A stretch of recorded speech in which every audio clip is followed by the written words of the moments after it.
Welcome to PLK Computer, sir. This is Chapter 2 Computer System. Outline of Chapter 2. Number 1 Definition of Computer System. Number 2 Basic Architecture of Computer System. Number 3 Input Device Definition. Number 4 Central Processing Unit CPU. Number 5 Bus Architecture. Number 6 Primary Memory. Number 7 Output Device and Microprocessor. Past questions from chapter 2. Number 1 What is computer system? Number 2 Define input device. List any 4 input devices. Number 3 Write any 4 functions of CPU. Number 4 What is bus? List the common types of bus. Number 5 List any 2 functions of bus. Number 6 Why RAM is called volatile memory. Number 7 Differentiate between RAM and ROM. Number 8 What is cache memory? Number 9 Define output device. List any 4 output devices. Number 10 Differentiate between hard copy and soft copy output. What is computer system? This is important question for your examination. Answer is a group of hardware and software which work together to process data according to the instruction given by the user to produce information is called computer system. A complete computer system consists of hardware, software, users and data. So 4 things are measured in this computer system. So number 1 is hardware, number 2 software, number 3 user, single user or multi user, and data.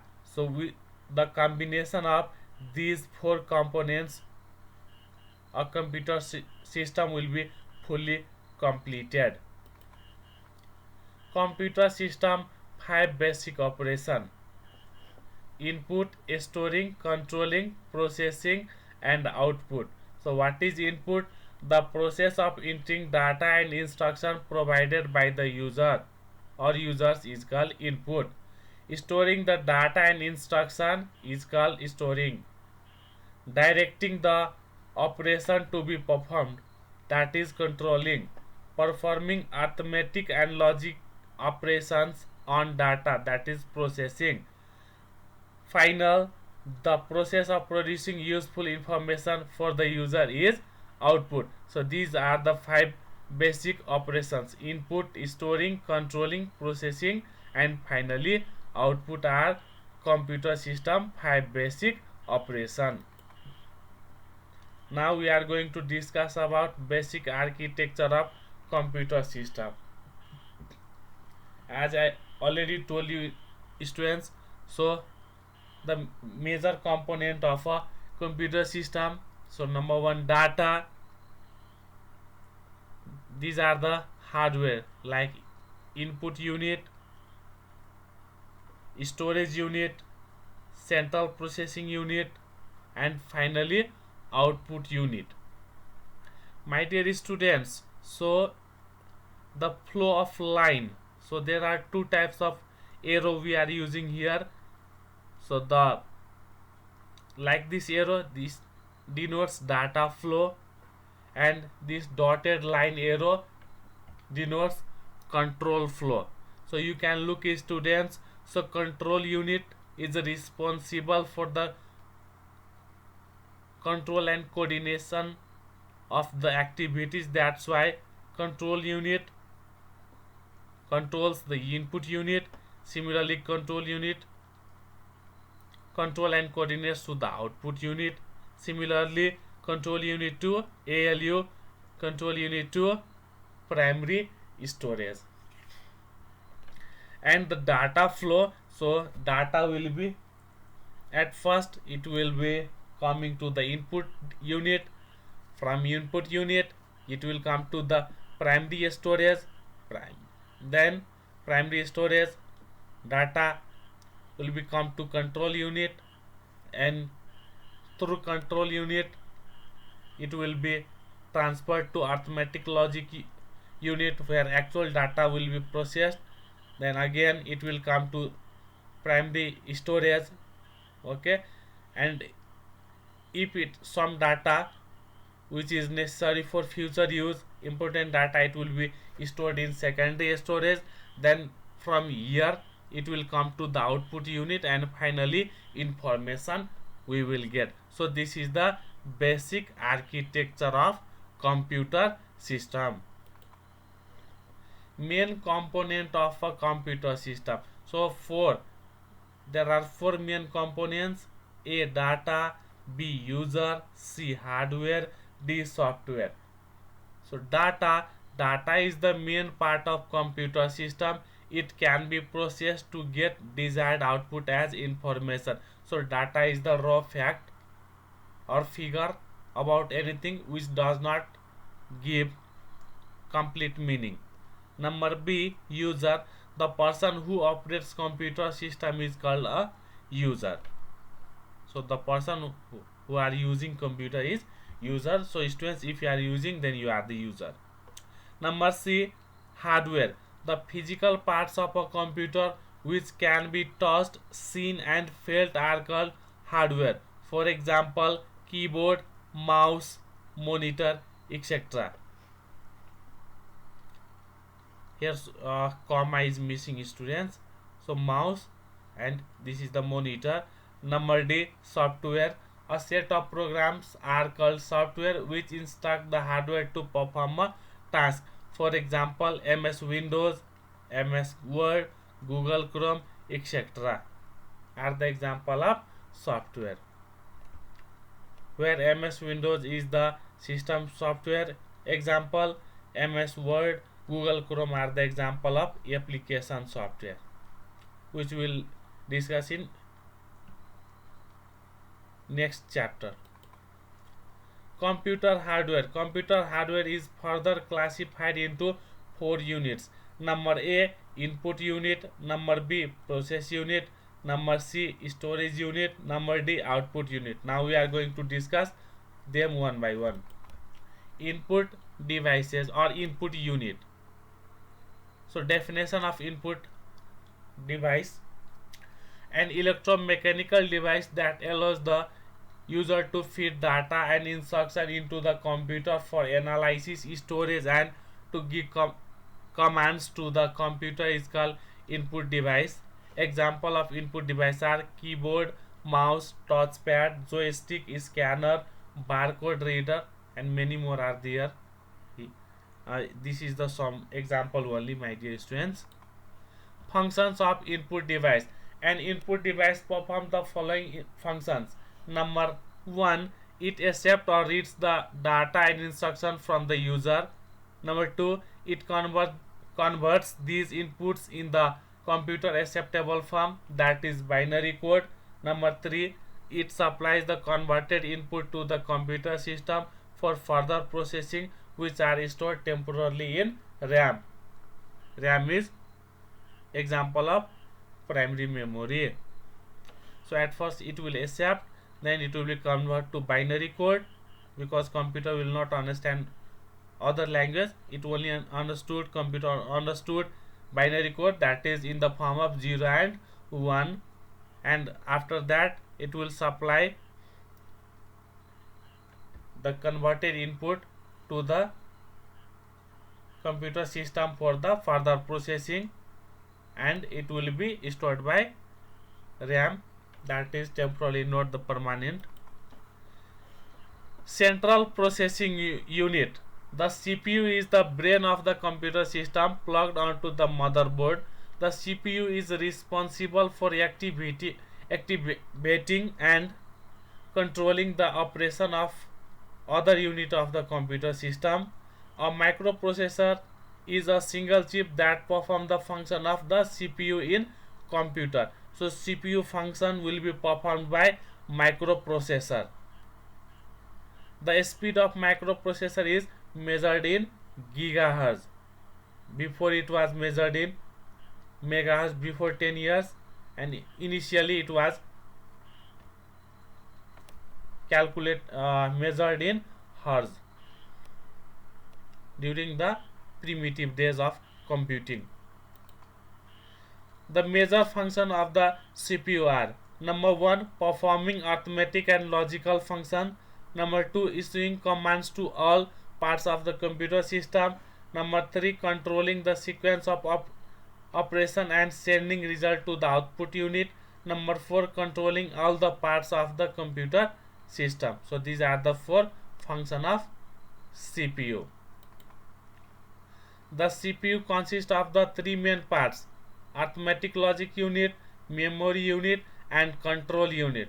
Okay, so now we are going to discuss them one by one. Arithmetic logic unit, ALU. Arithmetic logic unit is a part of CPU that can perform arithmetic operation like addition, subtraction, multiplication, and division. It also performs logical comparison like equal to, greater than, less than, etc. to compare between two numbers. So there are 6 logical comparison, my dear students: equal to, not equal to, greater than equal to, less than equal to. Okay, so 6 logical operation, and all actual calculation and calculation works performed in arithmetic logic unit. Number 2 is memory unit. Memory unit of CPU are collection of registers that are used to store data and instruction temporarily during the processing time. And memory unit is also called register array because it is made with collection of register. There will be many register over there. Control unit. The control unit is the nervous system of the computer. It is the component of the CPU that controls and coordinates the other components of the computer, as we have already discussed in basic architecture of computer system. So control unit will control and coordinate to input unit, storage unit, output unit. Its tasks include controlling the input-output unit, controlling the operation of arithmetic and logic unit, and transferring data to and from the primary memory. Okay, so it will receive also and it will send also data to the primary memory. The control unit repeats a set of 4 basic operations. So 4 basic operations: number 1, fetching an instruction; number 2, decoding the instruction; number 3, executing the instruction; and number 4, sending data for storing. So these are the 4 basic operation of control unit. Now bus, this is also good question, definition of bus for examination point of view. So what is bus? So definition is a communication pathway used for data transfer among the component of a computer system is called bus. Bus is a collection of wires, chips, and slots inside the computer through which data and instruction are transmitted from one part of computer to another part. Okay, so bus is made up of wire, chips, and slot. There are 3 types of bus: data bus, second address bus, and third one control bus. So it is the 3 types of bus. Function of bus. The function of the bus are: it carries information from one component to another. Number 2, it may carry data, address, or instruction. So among these 3, anything it can be. And the third one component of computer system can interact with the other through a bus. Now primary memory or storage. The primary memory of a computer provides storage for data and instructions on which the control unit and the arithmetic logic unit operate. So this primary memory is the working area of the computer.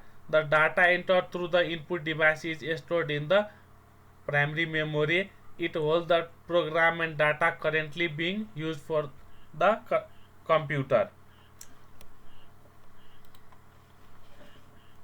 Primary memory or secondary storage is continued. It also stores intermediate result. It operates at the highest speed and can be accessed directly by the central processing unit. That's why its processing is faster than secondary memory. It is contained by the computer chips and uses electric circuit to store information. Random access memory RAM and read-only memory ROM fall in the category of the primary memory, also known as main memory. So there are two types of memory, RAM and ROM.